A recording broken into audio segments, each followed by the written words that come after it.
Everyone, कैसे हैं आप सब। उम्मीद करती हैं आप सब ठीक होंगे। तो स्वागत है आपका अपनी प्राहिल मैम की क्लास में। जैसे कि आज मैं लेकर आई थी मॉर्निंग में आरआरबी ग्रुप डी 2025 के 28 नवंबर के फर्स्ट शिफ्ट के क्वेश्चन लाई थी। साइंस एंड जीके के लाती हूँ। ठीक है, अभी मैं लेकर आई हूँ सेकंड शिफ्ट के। उम्मीद करती हूँ फर्स्ट शिफ्ट के भी आपने क्वेश्चन देखे होंगे, आपको काफी हेल्पफुल लगे होंगे। अभी आने वाली शिफ्ट में ये सारे जितने भी एनालिसिस आपके लिए बहुत हेल्पफुल होने वाले हैं। अगर आपको वीडियोस अच्छी लग रहे हैं तो वीडियोस को हाइप जरूर करना, लाइक जरूर करना और बहुत मोटिवेशन मिलेगा मुझे। तो चलिए शुरू करते हैं। तो देखते हैं आज कैसे क्वेश्चन आए थे सेकंड शिफ्ट में। पहला क्वेश्चन आया था, हिंदी विश्व हिंदी दिवस 2025 कब मनाया जाता है। वर्ल्ड हिंदी दिवस 2025 10 जनवरी 2025 को मनाया जाता है। यह दिन हिंदी दिवस से थोड़ा अलग है। तो 14 सितंबर को हिंदी को भारत की आधिकारिक भाषा के रूप में अपनाने के उपलक्ष्य में मनाया जाता है। विश्व हिंदी दिवस 2025 का विषय, अगले शिफ्ट में विषय भी पूछा जा सकता है, एकता और सांस्कृतिक गौरव की वैश्विक आवाज है। ठीक, अब मैंने इंग्लिश में भी एक्सप्लेनेशन दे रखा है। बहुत बच्चे ऐसे हैं जो इंग्लिश में भी देखना पसंद करेंगे, तो उनके लिए मैं इंग्लिश का भी पॉइंट लाई हूँ। ठीक, फिर 7 मार्च 2025 को वित्त वर्ष 2025-26 के लिए कर्नाटक राज्य का बजट किसने पेश किया। तो कर्नाटक के चीफ मिनिस्टर मिस्टर सिद्धरामैया ने अपना बजट पेश किया। ठीक है, अब यहाँ तो ये पूछ लिया किसने पेश किया बजट, लेकिन आपसे ये भी पूछ सकता है टोटल बजट कितना था और टोटल एक्सपेंडिचर कितना था। मैंने यहाँ पे लिख रखा है एक्सप्लेनेशन में, आप इसका स्क्रीनशॉट ले सकते हैं। ठीक, फिर है विश्व प्रसन्नता सूचकांक 2025 में कौन सा देश प्रथम स्थान पे है। वर्ल्ड हैप्पीनेस इंडेक्स 2025 का पूछ रखा है, करंट अफेयर का क्वेश्चन है। आप देख सकते हैं करंट अफेयर का वेटेज काफी अच्छा आ रहा है। ठीक है, तो फर्स्ट पे है फिनलैंड। अगर फर्स्ट पूछा है तो जरूर इंडिया का भी पूछ सकते हैं। इंडिया की रैंक है 118वीं। ठीक, फिर है भारत के 52 मुख्य न्यायाधीश के रूप में किसने शपथ ली। 52nd chief justice of India कौन बने हैं। जस्टिस भूषण रामकृष्ण गवाई जी।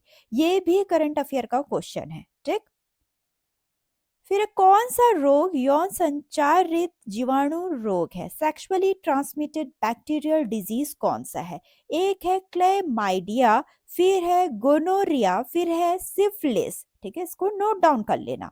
नेक्स्ट क्वेश्चन है, वर्ष 2025 में Laureus world sports award for team of the year का विजेता कौन था। Real Madrid. ये तो पूछा गया है Laureus world sport award for team of the year.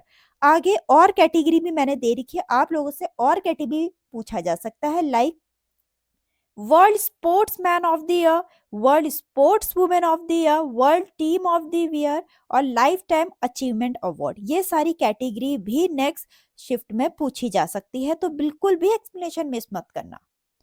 फिर है 2025 के अंत तक आरबीआई ने बैंकों को किस डोमेन से जोड़ने और स्थानांतरित करने का निर्देश दिया है।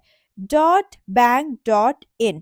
ठीक है, डोमेन पूछ रखा है इसीलिए हमने डॉट लगाना बहुत जरूरी है, तो ये आप अपने ऑप्शन में देख लेना अगर आपके उसमें ये क्वेश्चन आएगा तो। फिर है जब 15 ओम और 5 ओम के दो प्रतिरोधों को 12 वोल्ट के विभवांतर पर श्रेणी क्रम में जोड़ा जाता है तो परिपथ में प्रवाहित धारा क्या होगी। न्यूमेरिकल क्वेश्चन है, जैसे कि आप लोग कह रहे थे न्यूमेरिकल क्वेश्चन भी लाओ, आज मैं लाई हूं क्योंकि आया था आज क्वेश्चन। ठीक है, और मुझे क्वेश्चन मिल भी गया।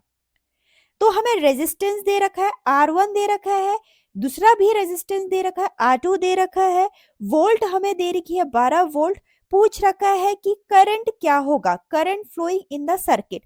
तो हम टोटल रेजिस्टेंस निकाल लेंगे। ठीक है, तो यहाँ पर मैंने न्यूमेरिकल लिख भी रखा है, बाकी मैं आपको बता देती हूँ। टोटल रेजिस्टेंस है R1 प्लस R2, तो इन दोनों को हम ऐड कर लेंगे। 15 प्लस 5 कितना होगा हमारा 20 ओम। ठीक है, रेजिस्टेंस को ओम में नापते हैं। फिर हमने करंट निकालना है, current equal to volt upon resistance. Volt दे रखा है हमें 12 और हमने यहाँ पे निकाल दिया रेजिस्टेंस 20 ओम, तो कितना आ गया 0.6 एम्पियर, और हम करंट को एम्पियर में नापते हैं। ठीक, फिर है गोलाकार लेंस की वृत्ताकार रूपरेखा के प्रभावी व्यास को क्या कहा जाता है। द्वारक कहा जाता है, एपर्चर कहा जाता है। फिर है किसी पौधे की प्राथमिक संरचना कोशिका की सबसे बाहरी दीवार मुख्यतः किससे बनी होती है। सेलुलोज से बनी होती है। फिर है पौधे के सभी भाग समान रूप से विकसित नहीं होते हैं, क्योंकि, तो यह है इसका रीजन। ठीक है, वृद्धि विशिष्ट क्षेत्रों तक सीमित होती है जिसमें मेरिस्टेम कहते हैं, तथा प्रकाश, जल और पोषक तत्व जैसे पर्यावरणीय कारक समान रूप से वितरित नहीं होते हैं। नेक्स्ट है, जब यूवी प्रकाश की उपस्थिति में इथेन को ब्रोमीन के साथ मिलाया जाता है तो क्या उत्पन्न होता है। ठीक, जब इथेन को ब्रोमीन से मिक्स किया जाता है यूवी लाइट की प्रेजेंस में, तो क्या प्रोड्यूस होता है, ब्रोमो इथेन और हाइड्रोजन ब्रोमाइड। ठीक है, यहाँ पर इसका फॉर्मूला भी लिख रखा है, आप नोट डाउन कर सकते हैं या फिर स्क्रीनशॉट ले लीजिए।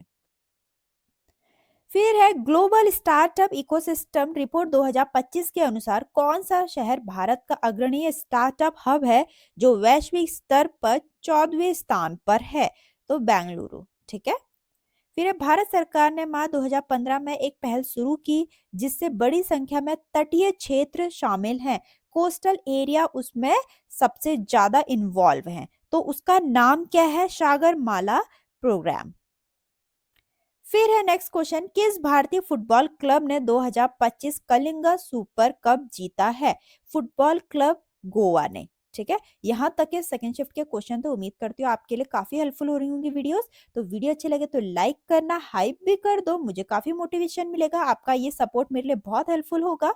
और चैनल को सब्सक्राइब कर लीजिए, बेल नोटिफिकेशन ऑन करना ताकि आप लोगों तक हर एक वीडियो पहुंच सके। मिलते हैं अपनी नेक्स्ट वीडियो में।